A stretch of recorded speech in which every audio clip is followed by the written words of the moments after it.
শুধু দর্শক মণ্ডলী সবাইকে আমন্ত্রণ জানাচ্ছি এটিএন বাংলার এটিএন সংলাপে। আজকের আমাদের বিষয় কেমন কাটলো 2024 সাল। আমাদের সাথে আজকে স্টুডিওতে উপস্থিত রয়েছেন বীর মুক্তিযোদ্ধা জনাব আব্দুস সালাম, বিএনপি চেয়ারপারসনের উপদেষ্টা। এছাড়াও রয়েছেন ডাক্তার সৈয়দ নুরুল ইসলাম, সাধারণ সম্পাদক বাংলাদেশের সাম্যবাদী দল, শীর্ষ নেতা জাতীয়তাবাদী সমমনা জোট। আজকে আমাদের সাথে অনলাইনে যুক্ত হয়েছেন মেজর মোহাম্মদ মনিরুল ইসলাম, অবসরপ্রাপ্ত পিএসসি এমডিএস নিরাপত্তা ও গোয়েন্দা বিশ্লেষক। এছাড়াও অনুষ্ঠানটি ফেসবুক পেজে সরাসরি দেখতে facebook.com/ATN বাংলা অনলাইনে ক্লিক করুন। আমি প্রথমেই শুরু করব জনাব আব্দুস সালাম আপনাকে দিয়ে। ঘটনা বহুল 2024 শুধু আমাদের বাংলাদেশের ভিতরেই নয়, পৃথিবীর বহু জায়গায় বিভিন্ন কারণে আলোচিত, সমালোচিত, প্রকম্পিত বিভিন্ন বিষয় ঘটেছে এই সময়টায়। একটা বিরাট জায়গা হচ্ছে যে একটা রেজিমের পতন, সারা বিশ্ব জুড়েই সেটার একটা অটোক্রেটিক মডেল হিসেবে যেটা বিবেচিত ছিল। তার পরবর্তীতে অনেকগুলো মাস আমরা পার করেছি, অনেক আশা আকাঙ্ক্ষা আমাদের ছিল, আমরা কতটুকু কি বাস্তবায়িত হয়েছে সেই সার্বিক দিকগুলো নিয়ে আপনি যদি আপনার বিশ্লেষণটি বলেন। আপনাকে শুভেচ্ছা। আমার সহ আলোচক দুজন আছেন, ওনাদেরকেও শুভেচ্ছা জানাই। এবং প্রথমেই আমি দেশবাসীকে সবাইকে ইংরেজি নববর্ষের শুভেচ্ছা জানাই। গত হতে চলেছে, এখন আর হয়তো 1 মিনিট বাকি। সেটা একটা আলোচিত বছর অবশ্যই, কারণ দীর্ঘ 17 বছর যে ফ্যাসিবাদের বিরুদ্ধে লড়াই করেছি আমরা, বহু মায়ের বুক খালি করেছে সেই ফ্যাসিবাদ, বহু গুম করেছে এবং বাংলাদেশের অর্থনীতিকে ধ্বংস করেছে, মানুষের ভোটের অধিকার কেড়ে নিয়েছে। সেই ফ্যাসিবাদের চূড়ান্ত পতনের বছর হলো 24, গত বছর। কাজেই বহু আশা নিয়ে 25-এ আমরা পদার্পণ করছি।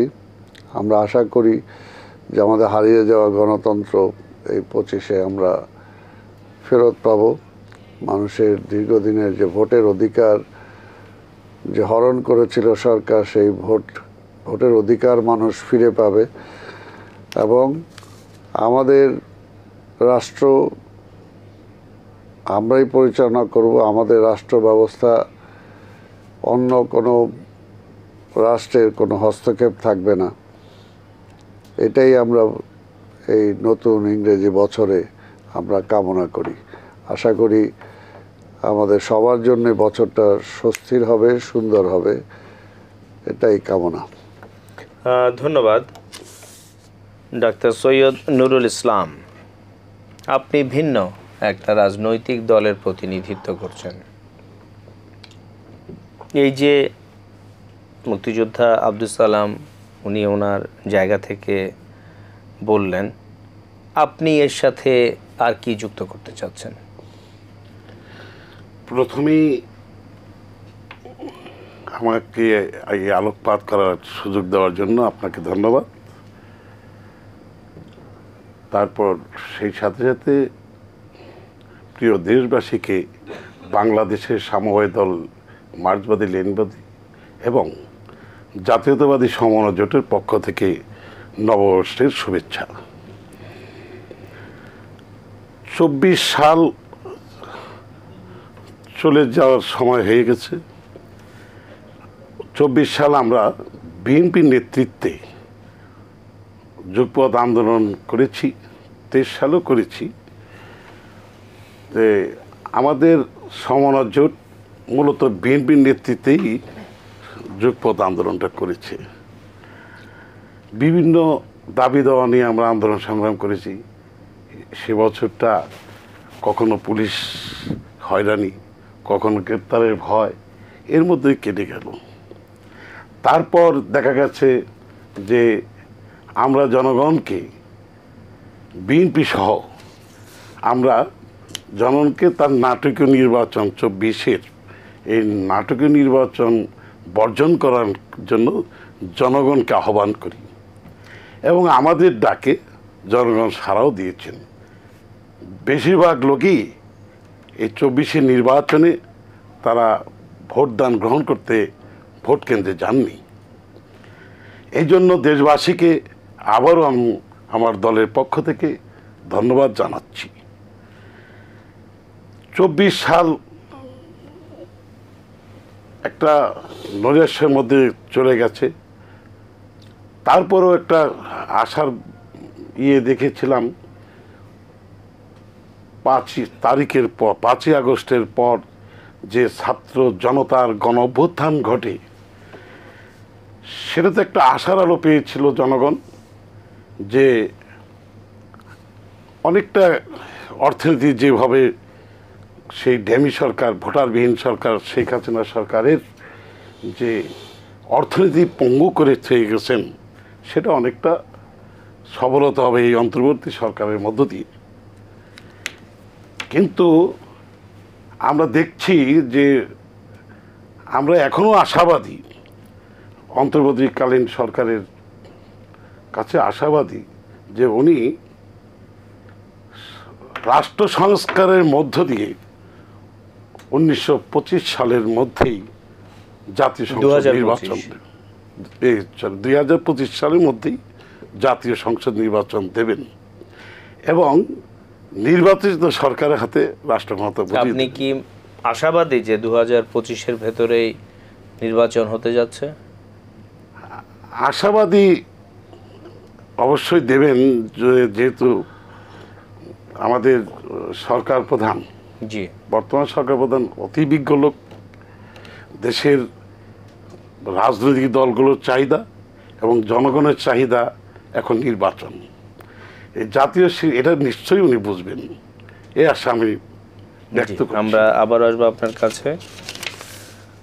মেজর মোহাম্মদ মনিরুল ইসলাম, আপনি ভিন্ন একটা প্রেক্ষাপট নিয়ে কাজ করেন এবং বিভিন্ন ধরনের ঘটনা তো ঘটলো এই 2024-এ, দক্ষিণ এশিয়া, বাংলাদেশ। আপনার আলোচনা বা গবেষণার জায়গা থেকে আপনি কিভাবে দেখছেন 2024-কে? আসসালামু আলাইকুম। সর্বপ্রথম আমি এটিএন বাংলাকে ধন্যবাদ জানাচ্ছি আমাকে আমন্ত্রণ জানানোর জন্য। আমি শুভেচ্ছা জানাচ্ছি আমার সহলোচক এবং আপনাকে। 2024 সাল সারা বিশ্বব্যাপী। মেজর মনির, আমরা একটু আমাদের নির্ধারিত সম্প্রচারের জন্য কিছুক্ষণ একটা বিরতি নিতে হচ্ছে। জি,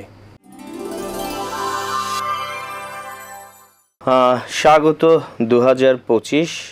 আপনাদের সবাইকে নববর্ষের শুভেচ্ছা।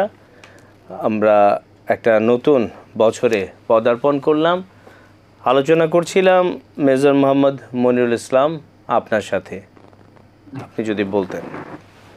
জি, 2024 সাল বহু কারণে খুবই অর্থবহ বা একটা গুরুত্বপূর্ণ বছর আমাদের জন্য। বৈশ্বিক প্রেক্ষাপট, আঞ্চলিক প্রেক্ষাপট এবং আমাদের আভ্যন্তরীণ প্রেক্ষাপটে অবশ্যই এই বছরটিতে অনেক উল্লেখযোগ্য ঘটনা ঘটেছে। আমি যদি বৈশ্বিক প্রেক্ষাপটের কথা বিবেচনা করি তাহলে পরে ইউক্রেনের চলমান যুদ্ধ, যা সারা বিশ্বের আর্থসামাজিক এবং নিরাপত্তা পরিস্থিতিকে নতুন মাত্রা দিয়েছে। পাশাপাশি মধ্যপ্রাচ্যে যে চলমান যুদ্ধ রয়েছে, সেই যুদ্ধ সারা বিশ্বকে অর্থনৈতিক, সামাজিক এবং নিরাপত্তার নিরিখে উল্লেখযোগ্য প্রভাব ফেলেছে। সম্প্রতি সময়ে সিরিয়ায় আসাদ সরকারের পতন,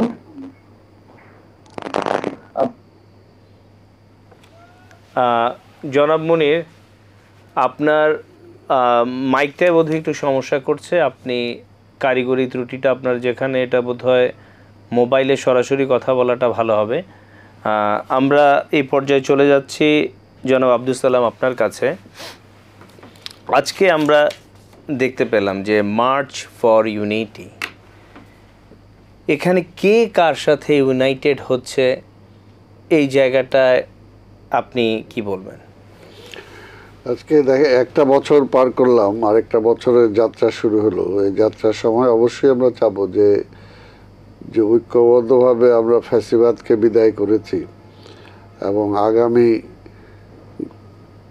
নির্বাচন অর্থাৎ গণতন্ত্রটাকে ফিরে আনার জন্য আমরা ঐক্যবদ্ধভাবে যাতে কাজ করতে পারি এবং বর্তমানের ঐক্য বিনষ্ট হোক এমন কোনো কিছু কাজ আমাদের কারোই করা ঠিক হবে না। এবং আরেকটা ইতিহাস থেকে আমাদের অনেক কিছু শিক্ষা নেওয়ার আছে, যেটা আমরা ইতিহাস বলি সবাই, কিন্তু আসলে শিক্ষা নেই না। ঠিক তেমনিভাবে এখনও যেটা যে আজকের এই জুলাইয়ের যে অভ্যুত্থান, অগাস্টের যে অভ্যুত্থান, এই অভ্যুত্থানকে কেউ কেউ হয়তো নিজস্ব একটা ব্র্যান্ড করার জন্য চেষ্টা করছে। কিন্তু এটা বলবো যে আওয়ামী লীগও ঠিক এমনিভাবে মুক্তিযুদ্ধকে তার দলের একটা সম্পদ হিসাবে ব্যবহার করার চেষ্টা করেছে, কিন্তু দেশবাসী কিন্তু সেটাকে গ্রহণও করে নাই এবং যে কারণে চূড়ান্ত পতন হয়েছে আজকে ফ্যাসিস্ট হয়ে। তাই বলবো যে এটা জনগণের অভ্যুত্থান ছিল এবং যেটা আমরা বারবার আমাদের দীর্ঘ 17 বছর আন্দোলনের মধ্য দিয়েও বলেছি যে আমাদের অসংখ্য নেতাকর্মী, অসংখ্য শত শত হাজার হাজার নেতাকর্মী আমাদের আহত হয়েছে, নিহত হয়েছে, জেলখানায় গিয়েছে, লক্ষ লক্ষ মামলা নিয়ে আমরা আমাদের দুর্বিষহ জীবন ছিল। আমাদের নেত্রী দেশনেত্রী বেগম খালেদা জিয়াকে মেরে ফেলার ষড়যন্ত্র করা হয়েছে, আমাদের নেতা তারেক রহমানকে মেরে ফেলার জন্য ষড়যন্ত্র করা হয়েছে। এই সব কিছুর পেরিয়ে কিন্তু আজকে আমরা এই ফ্যাসিবাদকে বিদায় করতে সক্ষম হয়েছে। অবশ্যই চূড়ান্ত পর্যায়ে আজকে যে আমাদের ছাত্র ভাইরা যারা অংশগ্রহণ করেছে, শ্রমিক ভাইরা যারা অংশগ্রহণ করেছে, সবাইকে আমরা ধন্যবাদ জানাই, সাধুবাদ জানাই। এবং আমাদের মনে রাখতে হবে যে একটা ফ্যাসিবাদকে বিদায় করেছে আমরা গণতন্ত্রকে ফিরে পাওয়ার জন্য, এবং সেই গণতন্ত্র ফিরে পেতে হলে সেটার প্রাথমিক শর্তই হলো জনগণের ম্যান্ডেটে একটা নির্বাচিত সরকার। তাই আমরা আশা করব অবশ্যই যে এই সরকার সেই পথেই হাঁটবেন এবং এই দেশের মানুষ চূড়ান্ত পর্যায়ে এটাই আশা করে যে এই সরকারকে আমরা ক্ষমতায় বসিয়েছি, একটি নির্বাচিত সরকারের কাছে তারা ক্ষমতা অর্পণ করবে এবং এর পূর্বে যতটুকু সংস্কার করা দরকার একটা গ্রহণযোগ্য নির্বাচনের জন্য, একটা এই মুহূর্তে যে সমস্ত সংস্কারগুলো খুব জরুরি প্রয়োজন, সেই সংস্কারগুলো করে তারা দ্রুত একটা নির্বাচনের পথে হাঁটবে এবং সেটার জন্য একটা রোড ম্যাপ দরকার। যে রোড ম্যাপের কথাটা আমরা সেই 5ই আগস্টের পর এই সরকারকে ক্ষমতায় বসানোর পর থেকে আমরা বলে আসছি, একটি রোড ম্যাপ দেওয়া দরকার যে সরকার কি চায়, কতটুকু যেতে চায়, নির্বাচনটা কবে করতে চায়, নির্বাচনের আগে তারা কি কি সংস্কার করতে চায়। এই যে আপনার মার্চ ফর ইউনিটি বা এই ঘোষণাপত্র, আপনার দলের অবস্থান কি? না, এটা তো তারা দিতেই পারে, এইটার ব্যাপারে আমাদের বারবার যেটা বলছি যে কেউ নতুন দল করতে পারে, যে কেউ পরবর্তী পর্যায়ে নির্বাচনের জন্য প্রস্তুতি নিতে পারে, যে কেউ যে কারো ঘোষণা পাঠ করতে পারে, সেটা করতেই পারে। কিন্তু এখন রাজনৈতিক দলগুলোর সাথে আলাপ আলোচনা না করে এই জাতীয় যদি একটা ঘোষণাপত্র দেয়া হয়, আপনার কি মনে হচ্ছে যে ভবিষ্যতে? না, এটা তো যেটা আমি যে কথাটা প্রথমেই বললাম যে দেখেন যুদ্ধটা ছিল সার্বজনীন। এবারের হাসিনার পতন অর্থাৎ ফ্যাসিবাদের বিদায়, এটাও ছিল একটা সার্বজনীন চাওয়া দেশের। কাজে এটা সবার, এটা কোনো একক কোনো গোষ্ঠী বা কোনো একটা গ্রুপের না, এটা সবার। এই জন্যই আমরা আশা করব যে এটা, আর ঘোষণাটা তো ঘোষণাটা কি আসে, যে কোনো কিছুর ঘোষণা আসা যে আমি ঘোষণা দিলাম আমি এই লক্ষ্যে এই পরিবর্তনটা চাই, সেটা তো ঘোষণাটা তো নর্মালি আগেই আসে। কাজে এখন যেটা হলো যে এখন আমাদেরকে জাতিটাকে গণতন্ত্রকে ফিরিয়ে দেওয়ার জন্য আমরা কি করতে পারি, এবং পরবর্তী নির্বাচিত সরকার যাতে কোনোভাবে আবার ফ্যাসিস্ট না হতে পারে সেটার জন্য কি সংস্কার করা যায়, এবং যেগুলো জাতির জন্য খুব প্রয়োজন, যে আবার সেই কালো টাকার মালিকরা যাতে ক্ষমতায় না আসতে পারে, আবার সংসদটা যাতে মানে রাজনীতিবিদের সংসদ না হয়ে ব্যবসায়ীদের সংসদ না হয়, আবার এখনও যেটা আমরা কালো টাকার মালিকের হাত থেকে আমরা মানে ব্যবসা বলি বাণিজ্য বলি কোনোটাই আমরা উদ্ধার করতে পারি নাই, সব কিছু এগুলো যাতে আবার না আসে, আমার ব্যাংকগুলো যাতে লুট না হয়ে যায়, এবং লুট করার পরও যাতে তারা আইনের আওতায় আসতে পারে, বা যে কেউ সরকারে আসবে সরকারে আসার পরই যাতে সে সব কিছুরই মালিকানা তার দলের বা তার ব্যক্তির না হয়ে যায়, রাষ্ট্রের মালিকানা জনগণের থাকে। অর্থাৎ এই বিষয়গুলো যেগুলো সংস্কার করা দরকার সেগুলো অবশ্যই করতে পারে। তবে একটা জিনিস মনে রাখবে যে বাংলাদেশের সংস্কারের কথাই যদি বলি, সবচেয়ে বড় সংস্কার করেছে শহীদ রাষ্ট্রপতি জিয়া রহমান। তো জিয়া রহমান কিন্তু এত মানে ঢাকঢোল পিটানোর কিছু হয় না, যা যা করা দরকার করেছিল। আর আরেকটা কথা যেটা সবাই বলতে চায়, দেখেন আইন আছে কিন্তু আইনের প্রয়োগ নাই, এবং বিচার নাই, অর্থাৎ বিচারের ব্যবস্থা ছিল না দেশে। কাজেই সেই বিচারের আওতায় যদি সবাই আসতে পারে, আইনটা যদি প্রয়োগ হয়, আজকে যার যার দায়িত্ব যদি সে পালন করে, ব্যবসায়ীর দায়িত্ব ব্যবসায়ী পালন করবে, আজকে সিভিল ব্যুরোক্রেসির দায়িত্ব সিভিল ব্যুরোক্রেসি পালন করবে। আজকে যেমনি হাসিনা বলতো সেনাবাহিনীদেরকে দেখিয়ে যে খবরদার রাষ্ট্র ক্ষমতা দখল করতে চাইলে তোমার বিরুদ্ধে ব্যবস্থা আছে, ঠিক তেমনি সেও যে রাষ্ট্র ক্ষমতা দখল করে জোর করে 15 বছর দেশ চালাইলো, তো তার ব্যবস্থাটা কী হবে, তার বিচারটা কী হবে, এটা যদি নিশ্চিত হয় তাহলে পরবর্তী পর্যায়ে এই ধরনের অবস্থাটা আর ফিরে আসবে না, আর নতুন করে কেউ ফ্যাসিস্ট হবে না। জি, মেজর মুনির, আপনার আলোচনাটা যদি কন্টিনিউ করতেন।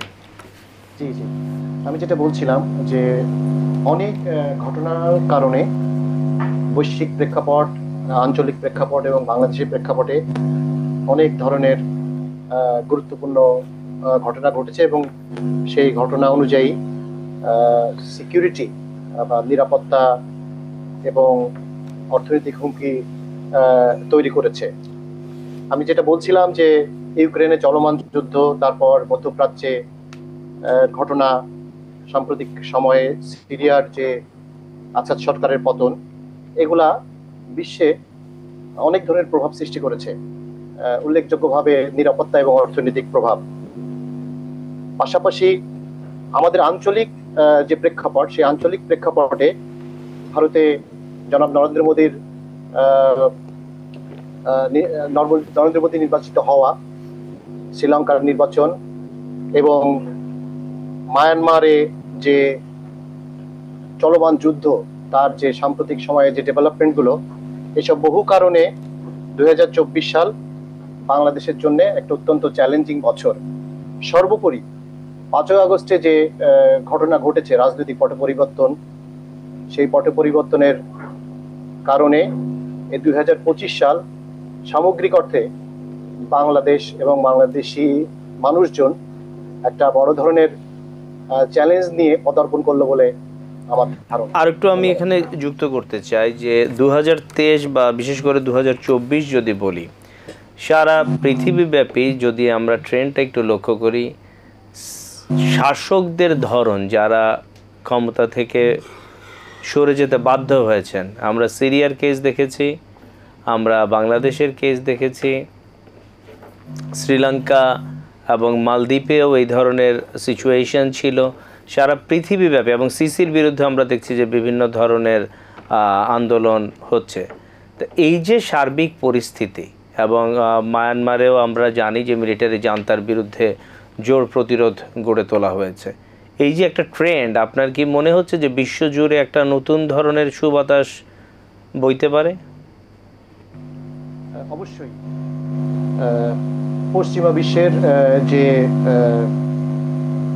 কার্যক্রম ডেমোক্রেসিকে নিয়ে, সেই ডেমোক্রেসি তারা যে কারণেই আমাদের জন্য প্রেসক্রাইব বা আমাদের জন্য আমাদের প্রেসক্রাইব করে থাক না কেন, এটা পশ্চিমা বিশ্বের এই যে ক্রমবর্ধমান বা অব্যাহত ডেমোক্রেটাইজেশন বা গণতন্ত্রীকরণ যে প্রক্রিয়া, সেই প্রক্রিয়ার সঙ্গে এখন সারা বিশ্বের ছোট বড় সকল দেশই কিন্তু কম বেশি যুক্ত হচ্ছে, এবং মিডিয়ার কল্যাণে এই একে অন্যের সঙ্গে যে কানেক্টিভিটি, ডেমোক্রেসির সুফলগুলো একে অন্যের শেয়ার করতে পারছে, জানতে পারছে, বুঝতে পারছে, এবং খুব দ্রুত এক দেশের আন্দোলনের যে আপনার সাকসেস এবং সফলতা, এই সফলতাগুলো কিন্তু অন্য দেশের লোকজন খুব দ্রুত জেনে যাচ্ছে, এবং সেই অনুযায়ী সারা বিশ্বে কিন্তু গণতন্ত্রকামিতা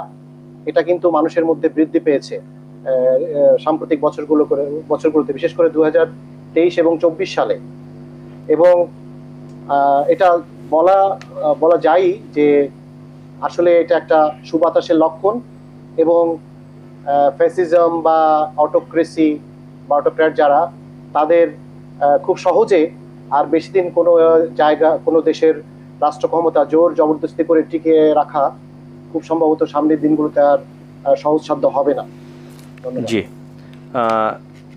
ডক্টর সৈয়দ নুরুল ইসলাম, আমরা জানি যে আপনারা বিএনপির সমমনা জোটে রয়েছেন, কিন্তু আপনারা আলাদা একটা দল। এই নতুন সরকারের কাছে আগামী দিনগুলোতে দল হিসেবে আপনাদের প্রত্যাশা কি? আমাদের দলের প্রত্যাশা হচ্ছে আগামী এই যে নতুন বছর গেল, এই বছরে রাষ্ট্রীয় সংস্কার তো চলবেই, সংস্কার এটা ধারাবাহিকভাবে চলতে থাকে, সংস্কার কিন্তু শেষ নেই। তারপরও আমাদের বিএনপি সহ আমরা বিরোধী দলগুলো আমরা 31টা দফা আমরা সংস্কার রাষ্ট্র মেরামতের জন্য আমরা এটা তৈরি করেছি। এটা আমরা মনে করি যে এই 31 দফা দিয়ে আমরা রাষ্ট্র সংস্কার করতে পারবো এবং দেশের অর্থনৈতিক রাজনৈতিক একটা স্থিতিশীলতা আনতে পারবো। আর এই সরকারের কাছে আমাদের প্রত্যাশা হচ্ছে যে উনি সংস্কার করবে, ঠিক আছে, কিন্তু সংস্কার মধ্য দিয়ে জনগণের আকাঙ্ক্ষা এবং রাজনৈতিক দলগুলোর আকাঙ্ক্ষা উনি নিশ্চয়ই বুঝে অতি দ্রুত জাতীয় সংসদ নির্বাচন। আরেকটা বিষয় যে আমরা দেখি যে গত সরকারের পতনের অনেকেই বলেন যে একটা বড় কারণ হচ্ছে দলের অভ্যন্তরে গণতন্ত্রের চর্চা না করা। এখন অনেক রাজনৈতিক দলে তো আমরা দেখছি যে সেই অবস্থাটা পরিবর্তনের এখনও তেমন কোনো জোর আলোচনা হচ্ছে না। আপনার কি মনে হয় যে বাংলাদেশের সকল রাজনৈতিক দলের অভ্যন্তরে, আমরা দেশের গণতন্ত্র প্রতিষ্ঠা করতে চাই, তো দলের অভ্যন্তরে ত্যাগী নেতাদের মূল্যায়ন হবে, যে দলের জন্য দীর্ঘ সময় ধরে কাজ করছে তাকে পদবিতে পাবো বা বিভিন্ন গুরুত্বপূর্ণ জায়গাগুলোতে পাওয়া যাবে সামনে? এ ব্যাপারে আমি অবশ্যই মনে করি যারা দেশের জন্য, দলের জন্য যারা ত্যাগ তিতিক্ষা দিয়ে যাচ্ছে, অবশ্যই তাদের একটা মূল্যায়ন হওয়া উচিত। পাশাপাশি গণতন্ত্র যদি প্রতিষ্ঠা করতে চাই তাহলে আমাদের নিজের দলের মধ্যে একটা গণতন্ত্র প্র্যাকটিস করতে হবে। গণতান্ত্রিক চর্চা না করলে আমি রাষ্ট্রীয়ভাবে গণতন্ত্র দিতে পারবো না। এই জন্য প্রত্যেক দলের ভেতরেই একটা গণতান্ত্রিক প্র্যাকটিস থাকা উচিত। জি জনাব আব্দুল সালাম, এই যে আলোচনাটা আমরা করছিলাম, আপনি দীর্ঘদিন একটা রাজনৈতিক দলের সাথে সংযুক্ত রয়েছেন, আপনি জানেন যে কী ধরনের সিচুয়েশন হয় একটা রাজনৈতিক দলের অভ্যন্তরে। আপনার কি মনে হয় যে আগামী দিনগুলোতে, যেটা জনাব তারেক রহমান নিজে বহুবার উল্লেখ করেছেন যে খুব কঠিন ধরনের একটা নির্বাচন হয়তো সামনে অনুষ্ঠিত হবে, তো সেই জায়গায় দলের মনোনয়ন থেকে শুরু করে দলের সেই সিদ্ধান্ত গ্রহণের জায়গাগুলোতে গণতান্ত্রিক চর্চাটা অনেক বেশি প্রাধান্য পাবে? না, গণতান্ত্রিক চর্চার তো কোনো বিকল্প নাই। আমরা যে কথাটা বারবার বলে আসছি, যে আজকে শেখ হাসিনাকেও তো বারবার আমরা বলেছি সেই সময় যে আপনি এই পথে যায়েন না। আজকে যদি তার নির্বাচনের মাধ্যমে যদি তার পতন হতো তাহলে তো আজকে তাকে পালাইতে হতো না, এক সারিতে পালাইতে হতো না, এবং এইভাবে তার দল ছেড়ে তার সমস্ত কিছু ছেড়ে এই অবস্থা তার বিতাড়িত হইতে হতো না। তাই গণতন্ত্রের কোনো বিকল্প নাই। আর গণতন্ত্রটা তো দীর্ঘ 15 বছর গণতন্ত্রই ছিল না। আজকে আমরা একটা দল হিসাবে একটা ছোট কোথাও একটা গেট টুগেদার করার মতো অবস্থা ছিল না। আমাদের নেতা কর্মীরা বাড়িতে থাকতে পারতো না, একটা চায়ের স্টলে বসে কথা বলবে, আলোচনা করবে, সেই অবস্থাটা ছিল না।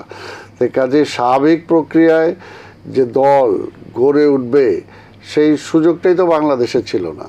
এই জন্যই বলবো যে আজকে দীর্ঘ 52-53 বছরের স্বাধীনতার পরে আজকে গণতন্ত্রটাকে যে একটা প্রাতিষ্ঠানিক রূপ দেওয়ার যেটা দরকার ছিল, আমরা তো সেটা দিতে পারি নাই।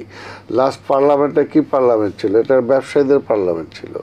আমরা দেখেছি যে সেখানে রাজনীতিবিদ যে কজন ছিল তারা প্রশ্ন করছে সেখানে যে দেশকে চালাচ্ছে আমি এমপি, আমার আন্ডারে ইউএনও না ইউএনওর আন্ডারে আমি, অর্থাৎ এই যে একটা ব্যবস্থায় চলে আসছে। আপনাদের দলের মনোনয়নও কিন্তু ব্যবসায়ীদের একটা বড় প্রাধান্য ছিল 2018-তে। না শোনেন, ব্যবসা ওই যে বললাম যে সব কিছু তো কুলুষিত হয়ে গেছিল, সব কিছু শেখ হাসিনা নিজে নিজে যেহেতু চরিত্র নষ্ট হয়ে গেছিল, কাজে হোল রাষ্ট্র ব্যবস্থার চরিত্র সে নষ্ট করে দিছিল। আজকে দেখেন রাজনীতিবিদদের দীর্ঘদিন ধরে আজকে এই যে এখন জেলে আছে রাশেদ খান মেনন, আরও কিছু জোট আছে যারা আওয়ামী লীগ করতো না বা করে না, কিন্তু দীর্ঘ রাজনৈতিক জীবনের তার অতীত কি ছিল, আর পরবর্তী পর্যায়ে আওয়ামী লীগের সাথে এসে তার অবস্থাটা কী হয়েছে, যে একটা ক্যাসিনো বাণিজ্যের সাথে তাকে জড়াই দিয়ে এমন একটা তার পর্যায়ে নিয়ে গেছে যে সে আর মুখ খুলে কথাও বলতে পারে নাই। সে যখন 24-এর নির্বাচনের ব্যাপারে নিজে বলছে যে আমি বুকে হাত দিয়ে বলতে পারি আমি এমপি হয়েছি, কিন্তু জনগণ ভোট দিতে পারে নাই। কিন্তু তার পরের দিনই যখন পত্রপত্রিকায় মিডিয়ায় দেখানো হলো যে সে ক্যাসিনোর সাথে জড়িত, চুপ হয়ে গেল। অর্থাৎ টোটাল রাষ্ট্রের সকল ব্যবস্থাটাকে সে ধ্বংস করে দিছিল। কেউ সত্য কথা বলতে পারতো না। আজকে সকাল থেকে উঠে শেষ পর্যন্ত শেখ হাসিনা কি বলে ওইটাকেই ফলো করতে হবে, মিথ্যা না সত্য সেটা যাচাই করার কোনো সুযোগ ছিল না। কারো চাকরিতে ঠিক মতো চাকরি বাঁচায় রাখার কোনো সুযোগ ছিল না যদি মিথ্যা কথা না বলতো, অন্যায় না করতো। আমরা তো দেখছি আজকে যে সমস্ত মন্ত্রীরা আজকে জেলে আছে তাদের কথোপকথন অনেক সময় মিডিয়াতে চলে আসছে যে কিভাবে তারা দুর্নীতির সাথে সম্পৃক্ত হয়েছে এবং বিচারকদেরকে বাধ্য করেছে অন্যায় বিচার করার জন্য। পুলিশ প্রশাসন সব কিছুকেই ধ্বংস করে দিয়েছিল। কাজেই এই ধ্বংসপ্রাপ্ত এই ব্যবস্থাটা থেকে ফিরে আসার জন্য অবশ্যই আমাদের যে নৈতিক যে অবক্ষয় হয়েছে, যে মানসিকভাবে যে আমরা বিপর্যস্ত হয়ে পড়েছে।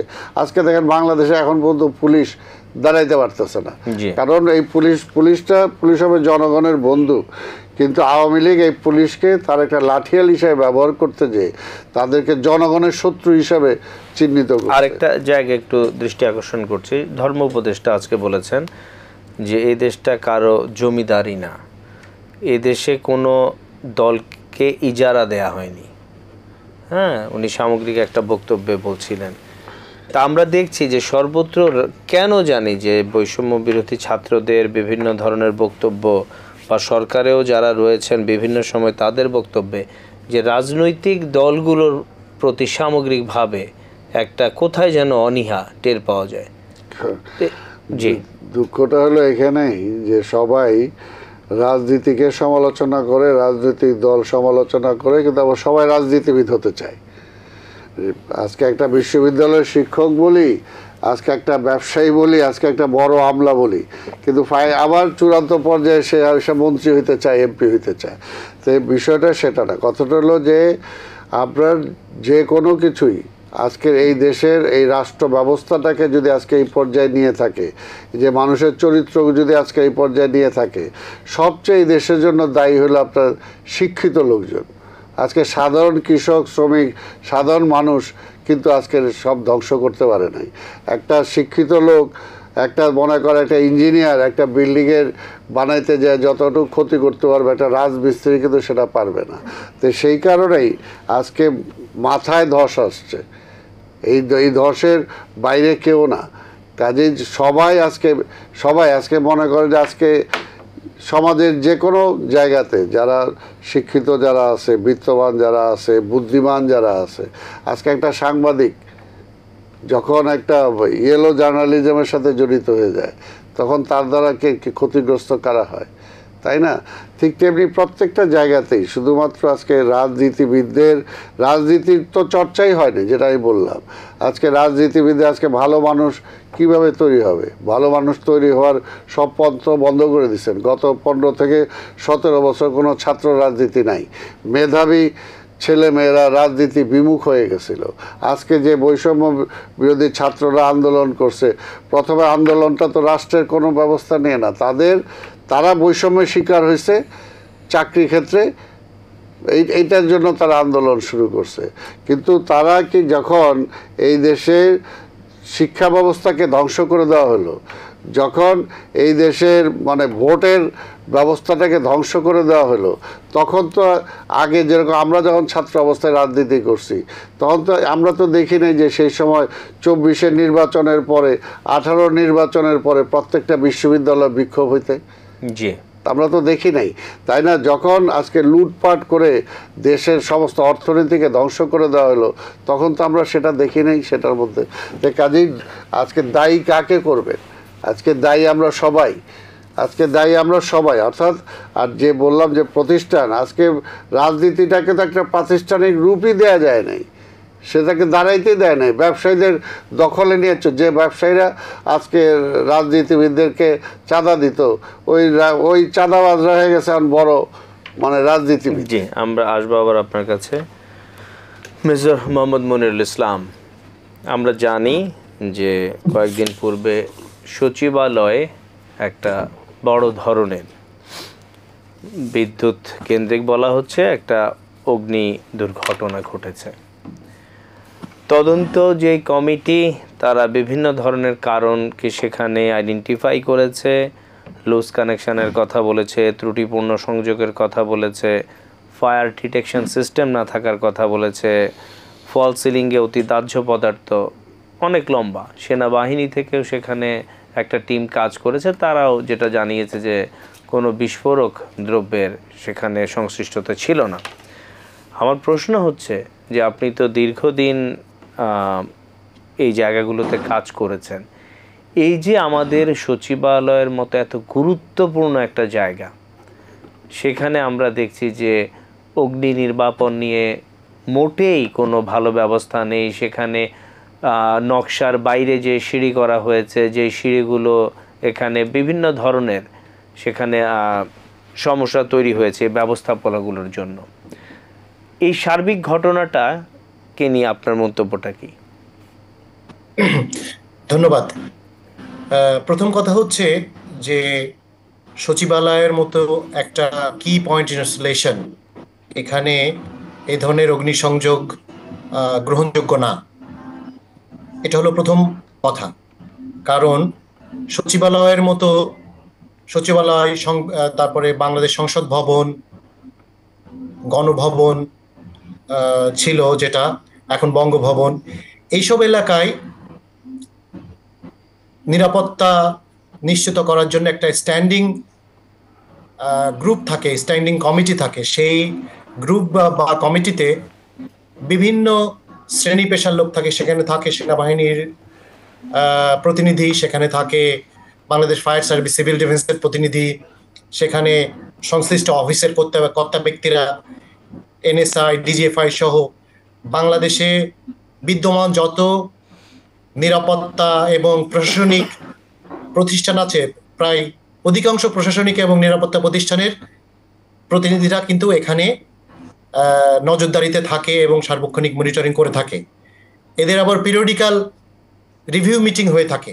এই রিভিউ মিটিংয়ের মাধ্যমে এই ধরনের নিরাপত্তা পরিস্থিতি বা অগ্নি দুর্ঘটনা জনিত কারণে যে সম্ভাব্য কী ঘটতে পারে, এই ধরনের বিষয়গুলো পর্যালোচনা করা হয় এবং প্রয়োজনে সংশ্লিষ্ট বিষয়ে ত্রুটি বিচ্যুতি খুঁজে বের করা হয় এবং এটাকে এই ত্রুটি নিরসনকল্পে প্রয়োজনীয় পদক্ষেপ নেওয়ার কথা তাদের।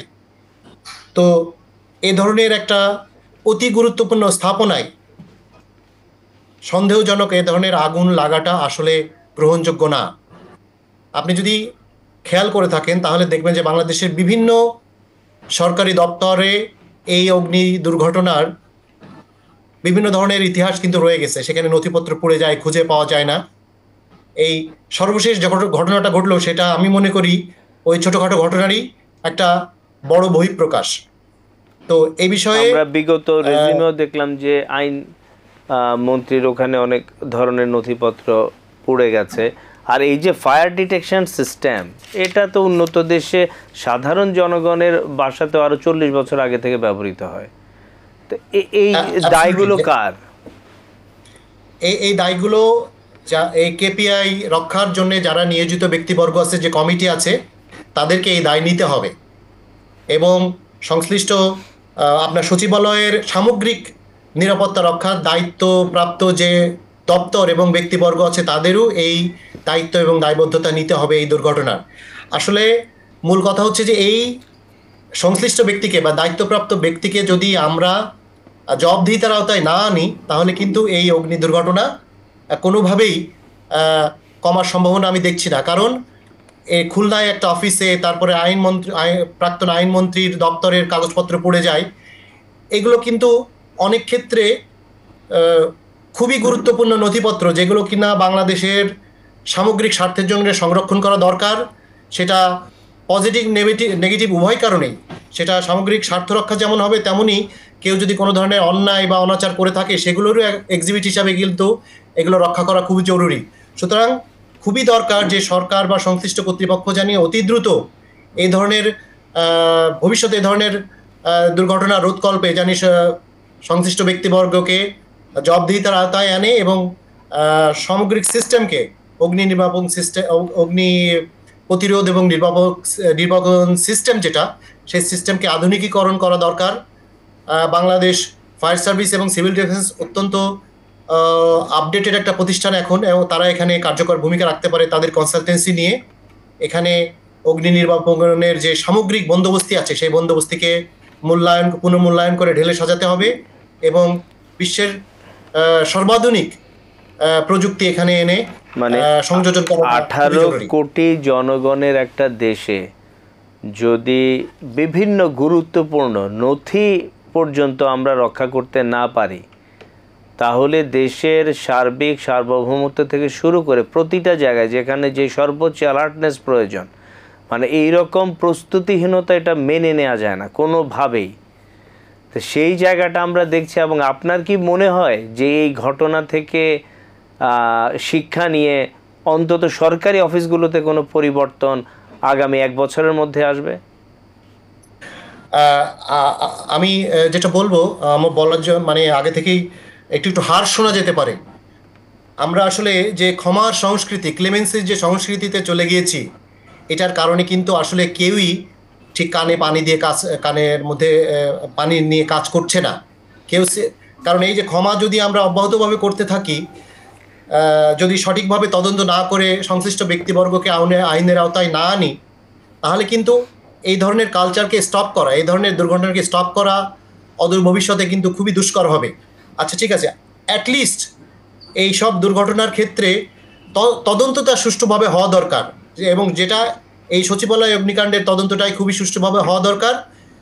এবং দায়ী ব্যক্তিদের কি করা হবে কি না হবে সেটা একটা পরের কথা, কিন্তু এই তদন্তের মধ্য দিয়ে আমরা কিন্তু আমাদের যে সামগ্রিক নিরাপত্তা বন্দোবস্তির যে দুর্বলতা, এই দুর্বলতাগুলো কিন্তু আমরা চিহ্নিত করতে পারবো এবং সেই অনুযায়ী কার্যকরী ব্যবস্থা গ্রহণ করতে পারবো।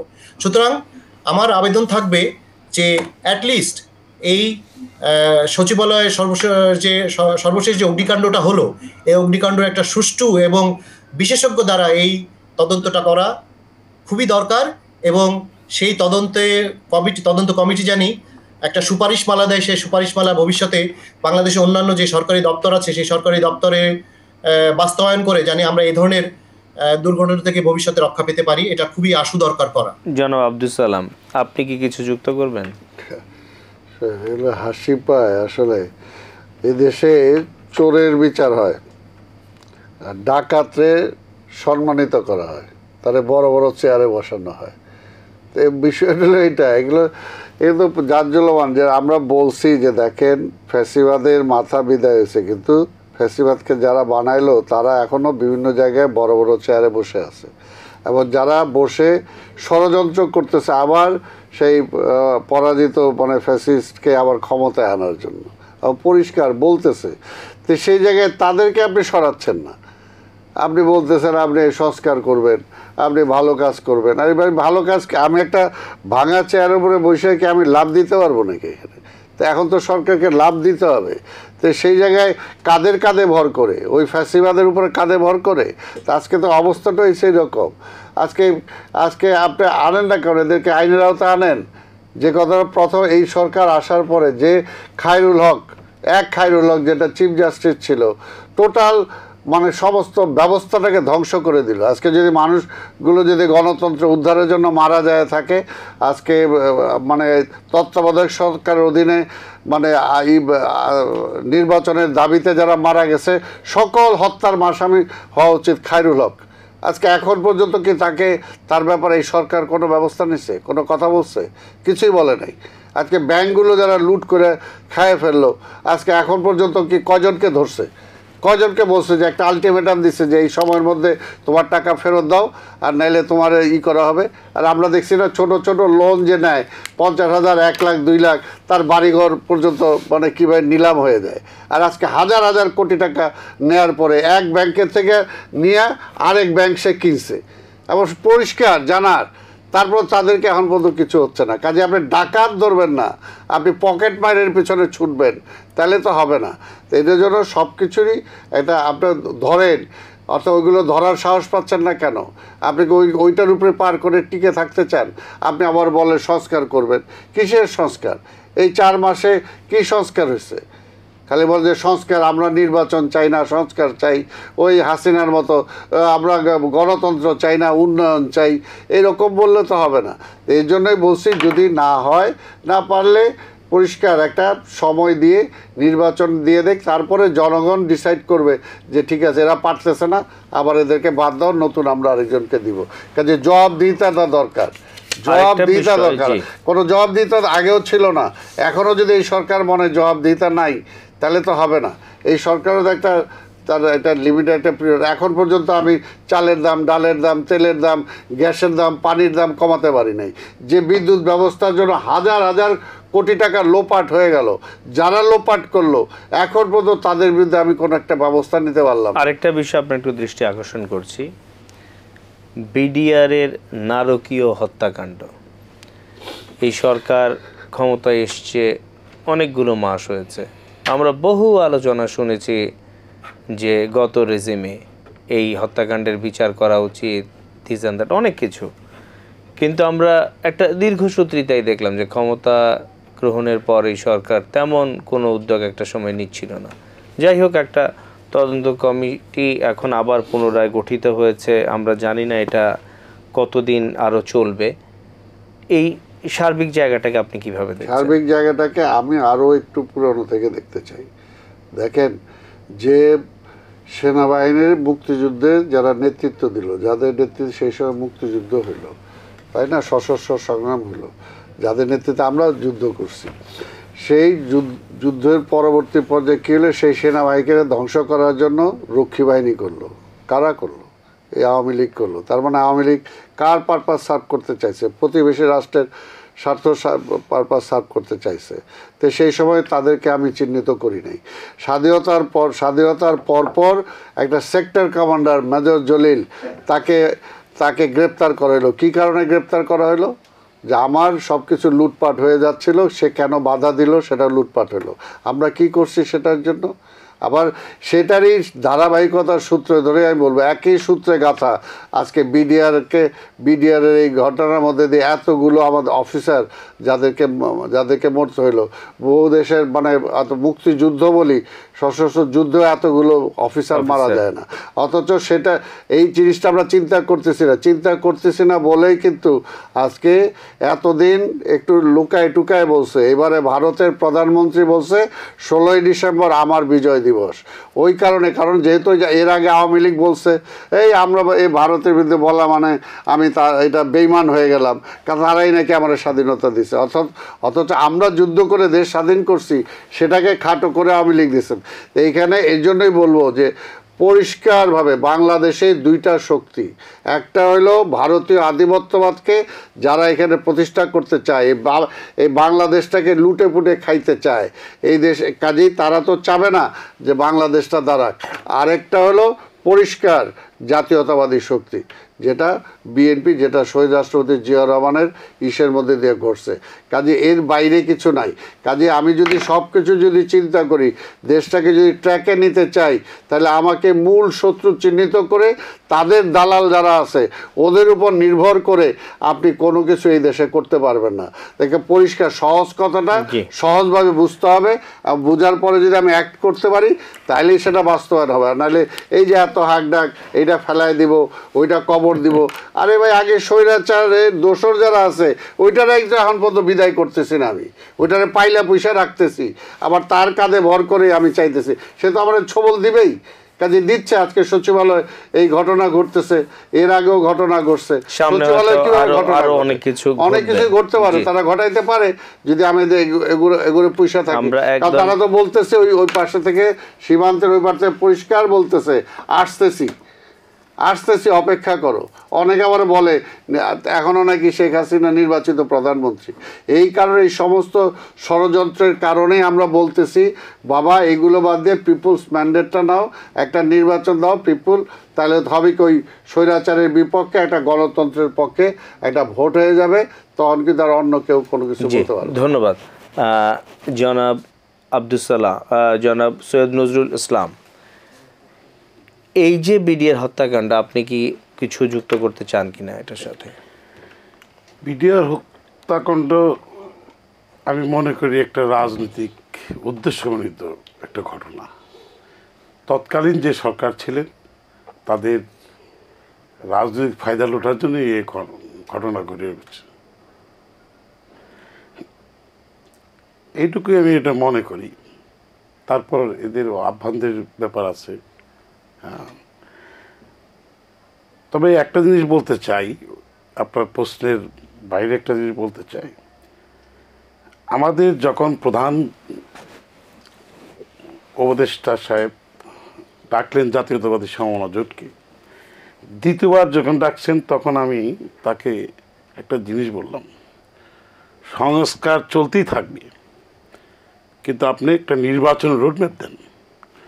তারপরে বললাম আপনাকে এখন কাজ হচ্ছে, ও আরেকটা জিনিস হচ্ছে আপনার এই যারা এই যে লুটপাট করলো, ড্যামি সরকার, খুনি সরকার, শেখ হাসিনার কে সহায়তা করে যারা এই দেশটাকে লুটপাট করলো, তাদের তো আপনি কিছু করছেন না, তাদের তো আপনার আইনের আওতা আনছেন না, তাদেরকে আইনের আওতা আনেন। দ্বিতীয়ত আপনার দ্রব্যমূল্যের দাম কমাতে হবে, এটা আপনার মোস্ট এসেনশিয়াল। আপনি চাল, আটা, ডাল, তেল, চিনি, এই পাঁচটাও যদি আপনি এই এই ব্যবসায়িক সিন্ডিকেটটা ভেঙে দিয়ে আপনি এটা জনগণের নিয়ন্ত্রণ আনতে পারেন, তাহলে একটা কাজ হয়। কমা তো দূরের বিষয়, আমরা গত রেজিমের চাইতেও বেশি মূল্য দিয়ে এই জিনিসগুলো আমাদের কিনতে হচ্ছে। আমাদের সময় একদম শেষের দিকে। জনাব মনিরুল ইসলাম, আপনি বিডিআর হত্যাকাণ্ডের তদন্তের প্রথম দিকে নিজেও যুক্ত ছিলেন, সার্বিকভাবে আমাদের যদি একটু জানাতেন। সর্বপ্রথম যেটা বলবো আমি সেটা হচ্ছে যে বিডিআর যে হত্যাযজ্ঞ হয়েছিল সেই হত্যাযজ্ঞের তদন্তের সবচেয়ে বড় প্রতিবন্ধকতা যেটা আমি এবং আমাদের যে সহকর্মী যারা ছিল তারা ফেস করেছে, সেটা হচ্ছে যে বিষয়টাকে একটা রাজনীতিকরণের প্রচেষ্টা। খুব বিনয়ের সঙ্গে বলতে চাই, এটা এই ঘটনাকে এক পক্ষ অতিরঞ্জিত করার চেষ্টা করেছে, বুঝে হোক না বুঝে হোক, আর এক পক্ষ এটাকে টোন ডাউন করে খুব কি বলবো ধামাচাপা দেওয়ার একটা প্রচেষ্টা ছিল।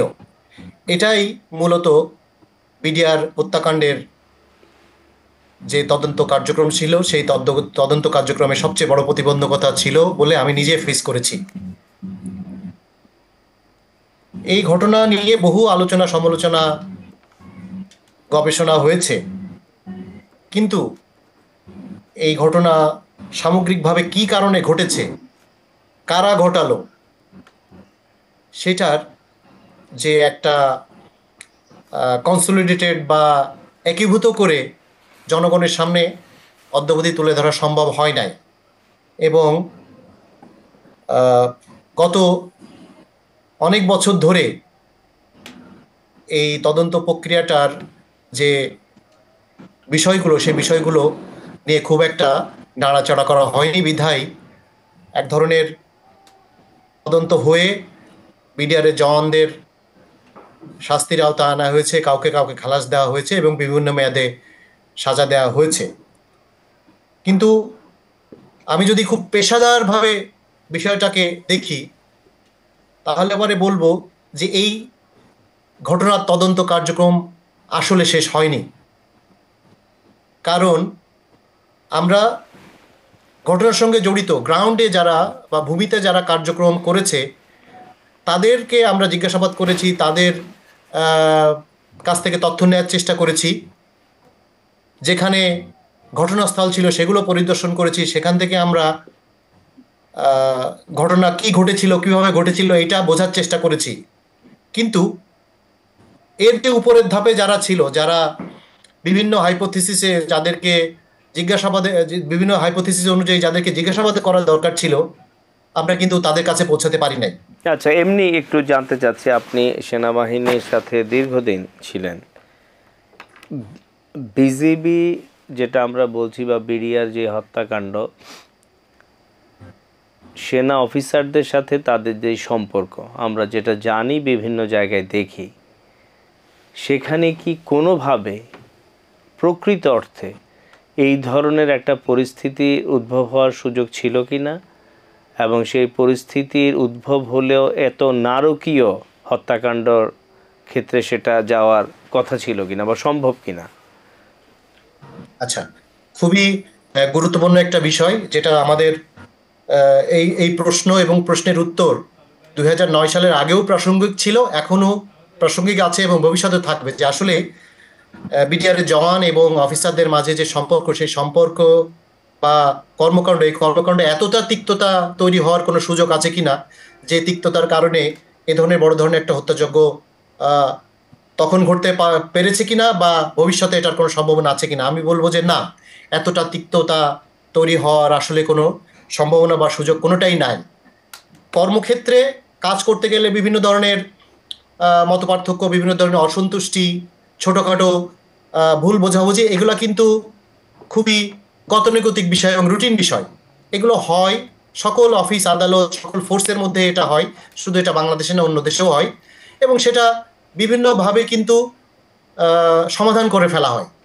আপনি বিজিবি বলেন, তৎকালীন বিডিআর বা বর্তমান বিজিবি, এবং সেনাবাহিনী বা অন্যান্য ফোর্স বলেন, কর্মক্ষেত্রে বিভিন্ন ধরনের ছোটখাটো অসন্তুষ্টি তৈরি হওয়ার কোনো সম্ভাবনা থাকলেও সেটা নিরসনেরও কিন্তু একটা প্রক্রিয়া আছে। বিভিন্ন সময়ে বিভিন্ন অনুষ্ঠানের মাধ্যমে 30 সেকেন্ডে একটু শেষ করেন, আমরা অনুষ্ঠান একদম শেষ দিকে চলে এসেছি। জি, বিভিন্ন কর্মকাণ্ড, বিভিন্ন অনুষ্ঠান, আনুষ্ঠানিকতা, তারপরে ব্যক্তিগত যোগাযোগ, দলগত যোগাযোগ, এসব যোগাযোগের প্রক্রিয়া সেনাবাহিনী সহ অন্যান্য সকল বাহিনীতে কিন্তু বিদ্যমান আছে। সুতরাং ভুল বোঝাবুঝি বা কোনো ধরনের মতপার্থক্য, কোনো ধরনের অসন্তুষ্টির জন্ম হলেও সেটা কিন্তু নিরসন হওয়ারও একটা ইনবিল্ট সিস্টেমের মধ্যে আছে। সুতরাং এমন কোনো অসন্তুষ্টি, এমন কোনো মনোকষ্ট তৈরি হওয়ার কোনো সুযোগ বিজিবি বা তৎকালীন বিডিআরের তৈরি হয় না যেখানে এরকম একটা নারকীয় হত্যাযজ্ঞ হতে পারত। অনেক ধন্যবাদ। সুধী দর্শক মণ্ডলী, দীর্ঘ সময় আমরা বিজ্ঞ আলোচকদের অনেক কাছ থেকে অনেক কিছু জানতে পারলাম। আপনাদের সবাইকে 2025 সালের নববর্ষের শুভেচ্ছা। আমরা 2024 সালে অনেকগুলো পরিবর্তন দেখেছি। আমরা খুব একটা সারা জাতি চাচ্ছিল যে একটা নতুন পরিবেশে নতুনভাবে নতুন উদ্যমে কাজ শুরু করতে, কারণ আমাদের অনেক না পাওয়ার বেদনা ছিল। এই নতুন রেজিমে আমরা 5ই অগাস্টের পরবর্তী সময়ে আমাদের কতটা কি পূরণ হয়েছে এটা কিন্তু একটা প্রশ্নের দাবি রাখে। আমরা কতটা নিজেদের স্বক্ষেত্রে পরিবর্তন আনতে পেরেছি বা পারবো কি না সেই জায়গাটাও চুলচেরা বিশ্লেষণের প্রয়োজন। জনগণের জন্য আমরা কাজ করছি, এই সরকারও আমরা আশা করি কাজ করছে, এবং আলোচকদের ভাষ্যতেই ফুটে এসছে জনগণের ম্যান্ডেট নিয়ে জনগণের সরকারের হাতে ক্ষমতা হস্তান্তরের বিষয়গুলো এবং সংস্কারের যে জায়গাগুলো রয়েছে সেগুলো একটা গ্রহণযোগ্য সময় শেষ করে একটা রোড ম্যাপের মাধ্যমে সামনের সময়ের দিক নির্দেশনাটা দেয়া খুবই প্রয়োজন। নতুন বছরে আপনারা সবাই ভালো থাকবেন, সুস্থ থাকবেন, সুন্দর থাকবেন। আপনাদের সবার জন্য শুভকামনা জানিয়ে আজকে আমাদের অনুষ্ঠান এখানেই শেষ করছি। শুভরাত্রি।